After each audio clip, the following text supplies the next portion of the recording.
Maharashtra superfast news चॅनलमध्ये आपले सहर्ष स्वागत आहे। खास सत्याची धार लेखणीची महाराष्ट्रातील ताज्या आणि वेगवान बातम्या पाहण्यासाठी आपल्या हक्काचे चॅनल शेअर करा, लाईक करा आणि सबस्क्राईब करा। धन्यवाद।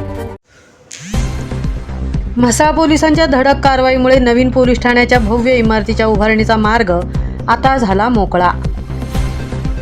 रायगड जिल्ह्यातील म्हसळा येथून एक अत्यंत महत्त्वाची आणि दिलासादायक बातमी समोर येत आहे।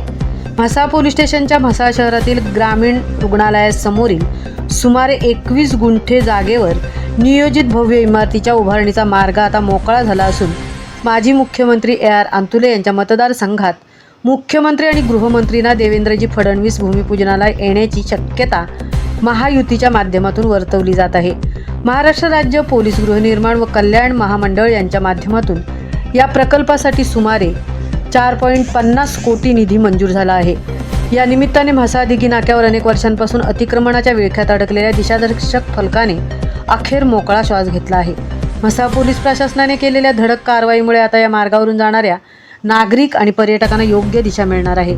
स्थानिक खासदार आमदारांसह महसूल, नगरपंचायत प्रशासन, सार्वजनिक बांधकाम विभाग आणि सर्व मंडळींना दिघी नाका आणि नव्याने निर्मिती झालेला श्री शिवछत्रपती चौक हा मोकळाच हवा असल्याच्या भावना पुढे येत आहेत। या कारवाईचा सर्वात मोठा फायदा म्हणजे सार्वजनिक बांधकाम विभागाने प्रवासी आणि पर्यटकांच्या सोयीसाठी लावलेला दिशादर्शक फलक आता पूर्णपणे खुला झाला आहे।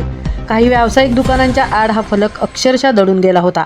कित्येक स्थानिक नागरिकांना तर तिथे असा काही फलक आहे याचे विस्मरणही झाले होते। मात्र अतिक्रमण निघताच हा फलक पुन्हा एकदा सर्वांच्या नजरेस पडू लागला आहे। नवीन पोलीस ठाण्याच्या भव्य इमारतीच्या उभारणीचा मार्गही आता मोकळा झाला आहे। त्यामुळे म्हसळा परिसराच्या विकासाला मोठी चालना मिळणार असल्याचे बोलले जात आहे।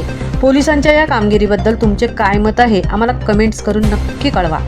ताज्या घडामोडींसाठी पाहत रहा आमचे महाराष्ट्र सुपरफास्ट चॅनेल। लाईक आणि सबस्क्राईब करा। महाराष्ट्र सुपरफास्टसाठी तृप्ती भोईर, संजय खांबेटे सह तृप्ती भोईर, म्हसळा।